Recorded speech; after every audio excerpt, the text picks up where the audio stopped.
ओम शांति। अॼु मिले तारीख़ है 20/11/2025। मीठा मीठा बाप दादा चवनि था, मीठे मीठे ॿार बाबा आहिनि तव्हां ॿारनि खे शांती सुख जो वरसो ॾियणु। तव्हांजो स्वधर्म ई आहे शांति, हिन करे तव्हां शांती जे लाइ भटकंदा न आहियो।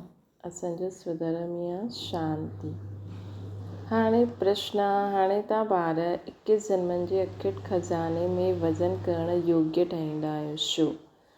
उत्तराश्री बाबा जॾहिं नई सृष्टि रचंदा आहिनि तॾहिं तव्हां ॿार उन्हनि जे यादगार मददगार ठहींदा आहियो, पंहिंजो सभु कुझु उन्हनि जे कार्य में सफ़ल कंदा आहियो। इन करे बाबा उन्हनि जे रिटर्न में 21 जन्मनि जे लाइ तव्हांखे अखुट खज़ाने में अहिड़ो वज़न कंदा आहिनि जो कॾहिं धन न खुटंदो, दुख बि न ईंदो, अकाले मृत्यु बि न थींदी। हाणे असां बाबा जे कार्य में मददगार आहियूं नई सृष्टि रचण में, हिन करे असांखे 21 जन्मनि ताईं कॾहिं धन न खुटंदो, दुख बि न ईंदो, अकाले मृत्यु बि न थींदी। गीता मूंखे सहारो ॾियण वारो। ओम शांति। मिठे मिठे रूहानी ॿारनि, ओम जो अर्थ त ॿुधायो। मिठे मिठे ॿारनि खे ओम जो अर्थ त बाबा ॿुधाए अथई। कोई सिर्फ़ु ओम चईंदा आहिनि, परंतु चइणो खपे ओम शांति। सिर्फ़ु ओम जो अर्थ निकिरंदो आहे आत्मा। ओम शांति अर्थात मां आत्मा शांति स्वरूप। असां आत्मा आहियूं, इहे असांजो शरीर आहे। पहिरियों आहे आत्मा, पुठियां शरीर। आत्मा शांति स्वरूप आहे, हुनजो निवास स्थान शांति धाम आहे। बाक़ी जंगलनि में वञण सां सची शांती न मिलंदी आहे। सची शांती तॾहिं मिलंदी जॾहिं घर वेंदासीं। ॿियो, शांती चाहींदा आहियो जिते अशांती आहे, है न। इहा अशांती जो दुखधाम विनाश थी वेंदो, पोइ शांती थी वेंदी। तव्हां ॿारनि खे शांती जो वरसो मिले थो, हुते न घर में न ॿाहिरि राजधानी में अशांती हूंदी आहे। उनखे चइबो आहे शांती जो राज्य। हिते अशांती जो राज्य आहे। श्री रावण राज्य आहे न, उहा आहे ईश्वर जो स्थापना कयल उहो राज्य। पोइ द्वापर खां पोइ आसुरी राज्य थींदो आहे। असुरनि खे कॾहिं शांती न थींदी आहे। घर में दुकान में जाते जाते अशांती अशांती थींदी आहे। 5 विकार रूपी रावण अशांती फैलाईंदा आहिनि। रावण छा चीज़ आहे, इहा कोई बि विद्वान पंडित आदि न ॼाणंदा आहिनि, सम्झंदा न आहिनि। असां वर्ष रावण खे छो मारंदा आहियूं? सत्य त्रेता में इहे रावण राज्य हूंदो ई न। उहा आहे ही दैवी राज्य। ईश्वर बाबा दैवी राज्य जी स्थापना कंदा आहिनि तव्हांजे द्वारा। अकेला त न कंदा न। तव्हां मिठे मिठे ॿार ईश्वर जा मददगार आहियो। अॻियां हुयो रावण जा मददगार, हाणे ईश्वर अची करे सर्व जी सदगति कंदा आहिनि, पवित्रता सुख शांति जी स्थापना कंदा आहिनि। तव्हां ॿारनि खे ज्ञान जो हाणे टियों नेत्र मिलियो आहे। सत्य त्रेता में दुख जी ॻाल्हि न, कोई गालियूं आदि न ॾींदा आहिनि, गंद न खाईंदा आहिनि। हिते त ॾिसो गंद केतिरो खाईंदा आहिनि, ॾेखारींदा आहिनि। श्री कृष्ण खे गऊ ॾाढी प्यारी लॻंदी हुयूं। ईअं न कि श्री कृष्ण कोई ग्वालो हुयो, गऊ जी पालना कंदा हुया, न। हुते गऊ ऐं हिते गऊ, हुतां जी गऊ ऐं हितां जी गऊ में ॾाढो फ़र्क़ु आहे। हुते जी गायूं ॾाढो सुतो प्रधान सुंदर हूंदियूं, जीअं सुंदर देवता उहा गायूं ॾिसण सां ई दिलि ख़ुशि थी वेंदी। हुतां जी गायुनि खे उहा आहे स्वर्ग, इहा आहे नर्क। हाणे स्वर्ग खे यादि कंदा आहिनि सभई। स्वर्ग ऐं नर्क में केतिरो फ़र्क़ु आहे न। राति थींदो आहे अंधियारी, राति थींदी आहे अंधियारी, ॾींहुं थींदो आहे सोजरो। ब्रह्मा जो ॾींहुं गोया ब्रह्मा वंशनि जो बि ॾींहुं थी वेंदो आहे। पहिरियों तव्हां बि घोर अंधियारी राति में हुयो। हिन समय भक्ति जो केतिरो ज़ोर आहे न। महात्मा आदि खे सोने में वज़न कंदा आहिनि। श्रुति शास्त्रनि में ॾाढा विद्वान आहिनि न, उन्हनि जो प्रभाव एतिरो छो आहे, इहे बि बाबा सम्झाईंदा आहिनि। जाड़ में नया नया पत्ता निकिरंदा आहिनि त सतो प्रधान आहिनि। मथा मां नई सूल ईंदी आहे त ज़रूरु उनजो प्रभाव थींदो आहे न। अल्पकाल जे लाइ सोने अथवा हीरे में वज़न कंदा आहिनि, परंतु इहे त सभु ख़लास थी वेंदा। मनुष्यनि वटि केतिरा लख जा मकान आहिनि। सम्झंदा आहिनि असां ॾाढा साहूकार आहियूं। तव्हां ॿार ॼाणंदा इहे साहूकारी बाक़ी थोरे समय जे लाइ। ये सभु मिट्टी में मिली वेंदी, कंहिंजी दबी रही धूल में कंहिंजी राजा खाए। बाबा स्वर्ग जी स्थापना कंदा आहिनि, उन्हनि में जो लॻाईंदा आहिनि उन्हनि खे 21 जन्मनि जे लाइ हीरे जवाहरात मिली वेंदा आहिनि। हिते त हिकु जन्म जे लाइ मिलंदा, हुते तव्हांजो 21 जन्म हलंदो। हिन अखियुनि सां जो कुझु ॾिसंदा आहियो शरीर सहित सभु भस्म थी वेंदो। तव्हां ॿारनि खे दिव्य दृष्टि द्वारा साक्षात्कार थींदो बि आहे।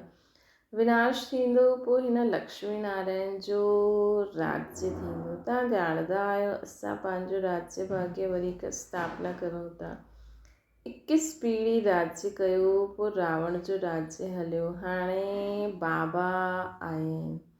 भक्ति मार्ग में सभु बाप खे यादि कंदा आहिनि, गायन बि आहे न, दुख में सिमरन सभु करे। बाबा सुख जो वरसो ॾींदा आहिनि, पोइ यादि करण जी दरकार न रहंदी आहे। तव्हां माता पिता हाणे इहे त माउ बाप हूंदा पंहिंजे ॿारनि जा, है न। हाणे इहे लक्ष्मी नारायण त माउ बाप हूंदा पंहिंजे ॿारनि जा। इहा आहे पारलौकिक माता पिता। हाणे तव्हां इहे लक्ष्मी नारायण ठहिण लाइ पढ़ंदा आहियो। स्कूल में ॿार सुठो पास थींदा आहिनि त पोइ टीचर खे इनाम ॾींदा आहिनि। हाणे त उन्हनि खे छा इनाम ॾींदव? तव्हां त उन्हनि खे पंहिंजो ॿार ठाहे वठंदा आहियो। शिव बाबा खे जादूगरी आहे न इहे बि। दिखलाईंदा आहिनि श्री कृष्ण जे मुख में मां ॾिठईं माखन जो गोलो। हाणे श्री कृष्ण त जन्म वठंदो सतयुग में, उहो त माखन आदि न खाईंदा न, उहो त विश्व जा मालिक आहिनि। त इहा कंहिं समय जी ॻाल्हि आहे, हाणे संगम जी ॻाल्हि आहे। बाबा ॼाणंदा आहिनि असां इहे शरीर छॾे ॿार ठहींदासीं, विश्व जो मालिक ठहींदासीं। ॿई कृष्ण आपस में लड़ंदा ऐं माखन मिलंदव तव्हां ॿारनि खे। राजाई मिलंदी आहे न। जीअं उहो माण्हू भारत खे लड़ाए करे मक्खन ख़ुदि खाई वठंदा आहिनि न, जीअं उहो माण्हू भारत खे लड़ाए करे मक्खन ख़ुदि खाई आहे, है न।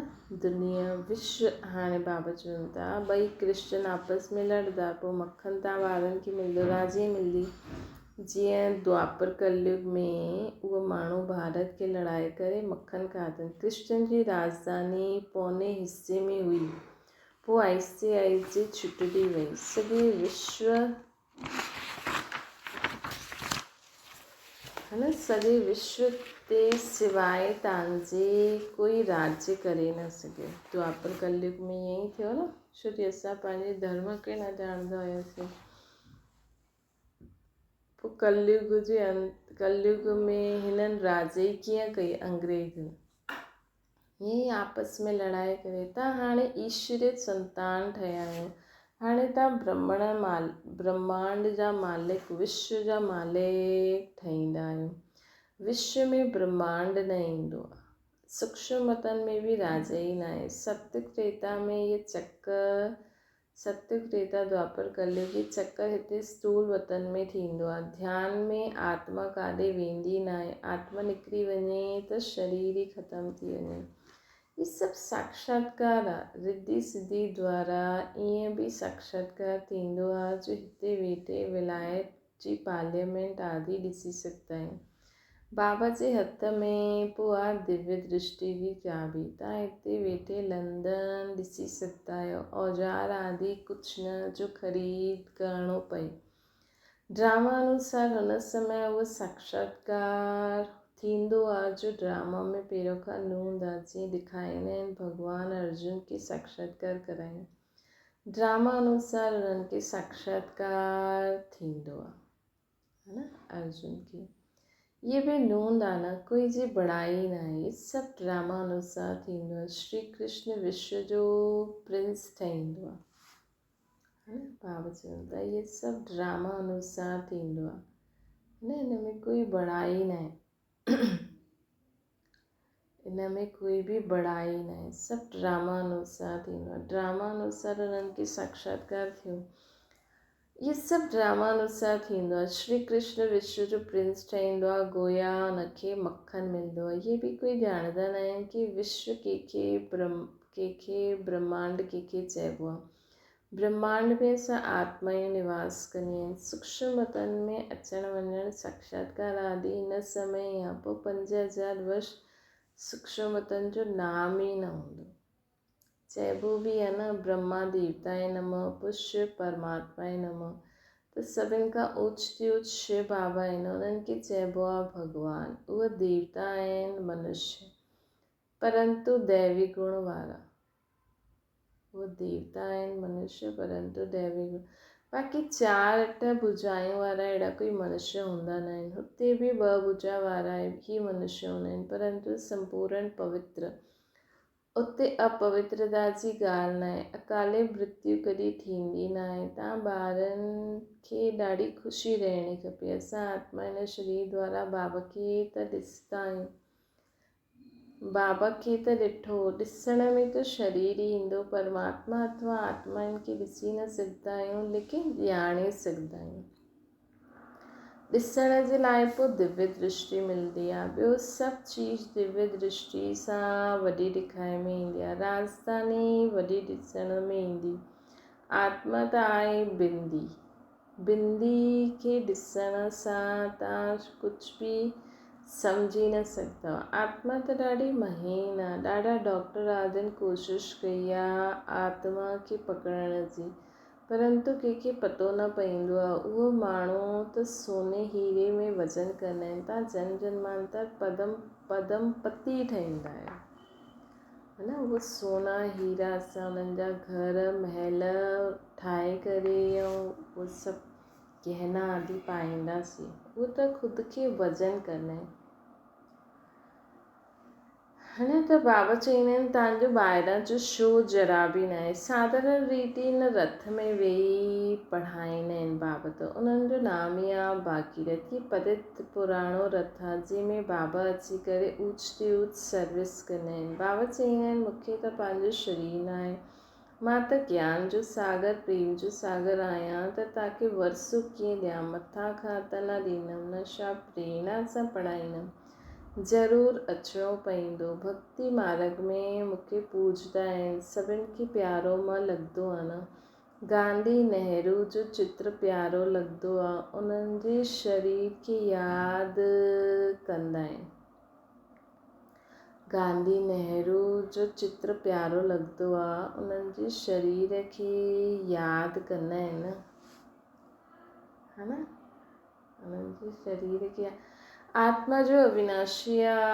उन्हनि त वञी करे ॿिए जन्म वरितई, बाक़ी विनाशी चित्र खे यादि कंदा आहिनि, है न। आत्मा जो अविनाशी आहे, उन्हनि त वञी करे ॿियो जन्म वरितई, बाक़ी विनाशी चित्र खे यादि कंदा आहिनि। उहा थी वई भूत पूजा।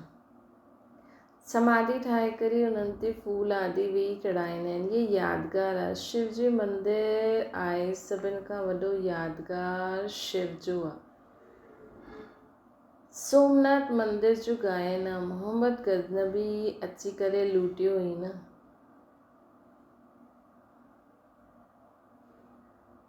तव्हां वटि एतिरा धन रहंदो हुयो। बाबा त ॿारनि खे रत्ननि में वज़न कंदा आहिनि, ख़ुदि जो वज़न न कराईंदा आहिनि। मां एतिरो धनवान ठहींदो न आहियां न, तव्हांखे ठाहींदो आहे। उन्हनि खे त अॼु वज़न कयो, कल्ह मरी वेंदा। धन कोई कम में न ईंदो आहे। तव्हांखे त बाप अखुट खज़ाने में अहिड़ो वज़न कंदा आहिनि जो 21 जन्म उहो खज़ाना साथ में रहंदा। मतिलबु असांजी आत्मा में जहिड़ो जेतिरो ज्ञान योग धारणा थींदी, जेतिरा सुठा संस्कार, जेतिरो असां आत्मा खे जो ज्ञान योग धारणा ज्ञान शक्तियुनि गुणनि जो वरसो मिलंदो उन अनुसार असांखे स्थूल धन मिलंदो, त वजन थी वियो न। अगरि श्रीमत ते हलंदा त हुते दुख जो नाम निशान न आहे, कॾहिं अकाले मृत्यु न थींदी, मौत सां डिॼंदा न आहिनि। सतयुग में हिते त केॾो डिॼंदा आहिनि, रोईंदा आहिनि, हुते केतिरा ख़ुशी थींदी आहे, वञी करे प्रिंस ठहींदा, जादूगर, सौदागर, रत्नागर। ये शिव परमात्मा खे ई चइबो आहे। तव्हांखे बि साक्षात्कार कराईंदा आहिनि कि तव्हां बि अहिड़ो प्रिंस ठहींदव। अॼुकल्ह बाबा साक्षात्कार जो पाठ बंदि करे छॾियो अथई, नुक़सानु थी वेंदो आहे न। हाणे बाबा ज्ञान सां तव्हांजी सदगति कंदा आहिनि। तव्हां पहिरियों वञी करे सुखधाम में, पहिरियों वेंदा सुखधाम में, हाणे त दुखधाम में आहियो। तव्हां ॼाणंदा आहियो आत्मा ई ज्ञान धारण कंदी आहे। हिन करे बाप चईंदा आहिनि पंहिंजे खे आत्मा सम्झो। आत्मा में ई सुठा व बुरा संस्कार हूंदा आहिनि। शरीर में आहिनि त शरीर सां गॾु संस्कार। अगरि शरीर में संस्कार हुजनि त शरीर जलाईंदा आहिनि त संस्कार बि भस्म थी वञनि। तव्हां चईंदा आहियो शिव बाबा असां आत्मायूं पढ़ंदियूं आहियूं हिन शरीर द्वारा। ये नई ॻाल्हि आहे न, असां आत्माउनि खे शिव बाबा पढ़ाईंदा आहिनि। ये त पको यादि करो। असां आत्माउनि जो उहो बाप बि आहे, टीचर बि आहे, सतगुरु बि आहे, दोस्त बि आहे, साजन बि आहे, डॉक्टर बि आहे, है न। सभु संबंध बाबा सां निभाइणा आहिनि। असांजो फ्रेंड बि आहे, है न। त बाबा चईंदा आहिनि, बाबा ख़ुदि चईंदा आहिनि मूंखे पंहिंजो शरीर न आहे, मां बि आत्मा आहियां, परंतु मूंखे परमात्मा चईंदा आहिनि। आत्मा ई सभु कुझु कंदी आहे, बाक़ी शरीर जा नाम बदिलंदा रहंदा आहिनि। आत्मा त आत्मा ई आहे। मां परमात्मा तव्हांजे मुआफ़िक़ पुनर्जन्म न वठंदो आहे। मुंहिंजो ड्रामा में पार्ट ई अहिड़ो आहे जो मां इन्हनि में प्रवेश करे तव्हांखे ॿुधायां थो। मुंहिंजो ड्रामा में पार्ट ई अहिड़ो आहे जो मां इन्हनि में प्रवेश करे तव्हांखे ॿुधायां थो। इन जे लाइ इन्हनि खे भागीरथ चइबो आहे। इन्हनि खे पुराणी जूती बि चइबो आहे। ब्रह्मा बाबा खे शरीर खे जूती बि चईंदा आहिनि, रथ बि चईंदा आहिनि। शिव बाबा भी पुराणो लॉन्ग बूट पातो अथई। बाबा चईंदा आहिनि मां इन्हनि जे ॾाढे जन्मनि में प्रवेश कंदो आहे। पहिरियों त इहे ठाहींदा आहिनि त पोइ असांखे बि चईंदा आहिनि तत्वम। बाबा चईंदा आहिनि तव्हां त जवान आहियो, मूंखां जास्ती पढ़ी करे उच पद पाइणो खपे, परंतु मूंसां गॾु बाबा आहे त मूंखे घड़ी घड़ी उन्हनि जी यादि ईंदी आहे। बाबा मूंसां गॾु सुम्हंदा बि आहिनि, परंतु बाबा मूंखे बाक़ी न पाए सघंदा आहिनि। तव्हांखे बाक़ी पाईंदा आहिनि। तव्हां भाग्यशाली आहियो न। शिव बाबा जो शरीर जो लोन वरितई त उन्हनि खे बाक़ी पाए सघंदा आहिनि न। मां कीअं पायां, मूंखे त इहे बि नसीबु न आहे। इन करे तव्हां लकी स्टार्स आहियो।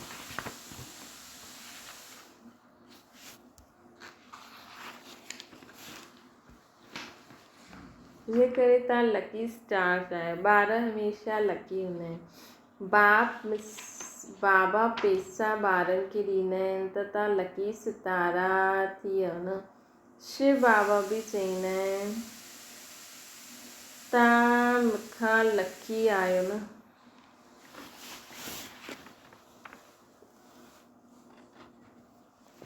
शिव बाबा बि चईंदा आहिनि तव्हां मूंखां बि लकी आहियो।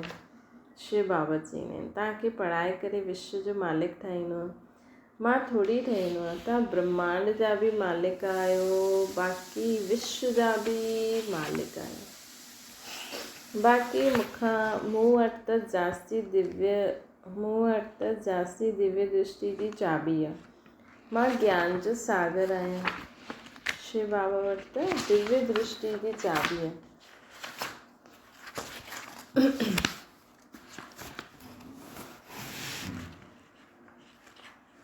तव्हांखे बि मास्टर ज्ञान सागर ठाहींदो आहे। तव्हां हिन सॼे चक्र खे ॼाणे सघंदा आहियो न। ॼाणे चक्रवर्ती महाराजा महारानी ठहींदा आहियो।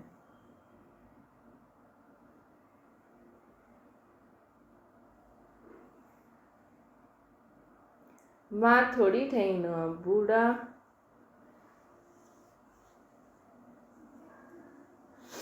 बूढ़ा थींदा आहिनि त पोइ ॿारनि खे विल करे ख़ुदि वानप्रस्थ में हली वेंदा आहिनि। अॻियां हीअं न थींदो हुयो। अॼुकल्ह त ॿारनि में मोह वञी करे रहंदो आहे।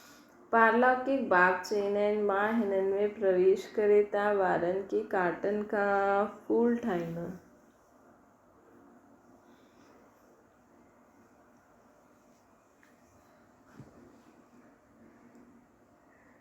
अधु कलप जे लाइ सदा सुखी ठाहे मां वानप्रस्थ में वेही रहंदो आहियां। इहे सभु ॻाल्हियूं शास्त्रनि में थोरी आहिनि। सन्यासी उदासी शास्त्रनि जी ॻाल्हियूं ॿुधाईंदा आहिनि। बाबा त ज्ञान जा सागर आहिनि। ख़ुदि चवंदा आहिनि इहा वेद शास्त्र आदि सभु भक्ति मार्ग जी सामग्री आहे। ज्ञान सागर त मां ई हिकु आहियां। अच्छा मीठी मीठी सिके ॿारनि प्रति माता पिता बाप दादा जो यादि प्यार और गुड मॉर्निंग। रूहानी बाप जी सभिनि रूहानी ॿारनि खे नमस्ते। असांजी बि रूहानी माता पिता बाप दादा खे यादि प्यार गुड मॉर्निंग और नमस्ते। धारणा जे लाइ मुख्य सार इन अखियुनि सां शरीर सहित जो बि ॾेखारे में ॾींदो आहे इहे सभु भस्म थी वेंदो। हिन करे पंहिंजो सभु कुझु सफ़ल करिणो। ॿियो आहे बाप सां पूरो वर्स वठण लाइ पढ़ाई पढ़णी आहे। बाप सां पूरो वर्स वठण लाइ पढ़ाई पढ़णी आहे। सदा पंहिंजे लक खे स्मृति में रखी ब्रह्मांड व विश्व जो मालिक ठहिणो आहे। बाप जो पूरो वरसो ॾियण लाइ बाप खां पूरो वरसो वठण लाइ पढ़ाई सुठी रीति पढ़णी आहे। सदा पंहिंजे लक खे स्मृति में रखी ब्रह्मांड ऐं विश्व जो मालिक ठहिणो आहे। सदा पंहिंजो लक स्मृति में रखो कि असांखे बाबा कहिड़ी सुठी बुद्धि ॾिनी अथई कि असां ख़ुदि खे पहचाने सघंदा आहियूं। वरदाना वाह ड्रामा वाह जी स्मृति सां अनेकनि जी सेवा करण वारा सदा ख़ुशनुमा ठहो। हिन ड्रामा जी कोई सीन ॾिसंदे हुए वाह ड्रामा वाह जी स्मृति रहे त कॾहिं घबराईंदा न। शिव जी ड्रामा जो ज्ञान मिलियो आहे कि वर्तमान समय कल्याणकारी युग आहे। इन में जो बि दृश्य साम्हूं ईंदो आहे उन में कल्याण भरियलु आहे। वर्तमान में कल्याण दिखाई न बि ॾे लेकिन भविष्य में समायल आहे कल्याण। भविष्य में समायल उहे कल्याण प्रत्यक्ष थी वेंदो। वर्तमान में कल्याण न बि दिखाई में ॾे लेकिन भविष्य में समायल उहो कल्याण प्रत्यक्ष दिखाई में ॾींदो। त वाह ड्रामा वाह जी स्मृति सां सदा ख़ुशनुमा रहंदा। पुरुषार्थ में कॾहिं बि उदासी न ईंदी। स्वतः ही तव्हां द्वारा अनेकनि जी सेवा थींदी रहंदी। त सदा यादि रखो वाह ड्रामा वाह त सदा ही अॻियां वधंदा रहंदा। स्लोगन आहे शांति जी शक्ति ही मनसा सेवा जो सहज साधन आहे। जिते शांति जी शक्ति आहे उते संतुष्टता आहे। जिते शांति जी शक्ति आहे उते संतुष्टता आहे।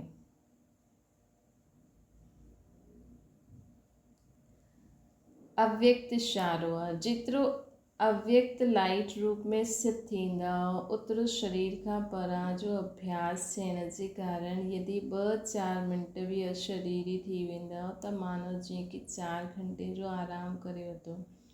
अहिड़ो समय ईंदो जो निंड जे बजाए 4-5 मिंट अशरीरी थी वेंदा ऐं शरीर खे आराम मिली वेंदो। लाइट स्वरूप जी स्मृति खे मज़बूत करण सां हिसाब किताब चुक्तो करण सां भी हिसाब किताब चुक्तो करण में भी लाइट रूप थी वेंदो। अच्छा ओम शांति। बाबा की यादि करो।